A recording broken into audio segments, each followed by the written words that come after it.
In today's video, I'll teach you how to create group chat in Roblox. So first of all, launch open Roblox application. Make sure you're logged in to your account. You can see over here Roblox application has been opened. So what you have to do is simply look at bottom. You'll be able to find various options over here.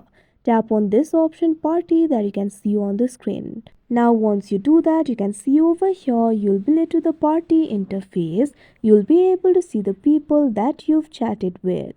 So if you want to create the group chat, tap on the plus icon that you can see at the top right corner of your screen. Now after you do that, you can see over here you'll be able to add up to 5 people. In Roblox, you'll be able to create the party chat which is equivalent to the group chat.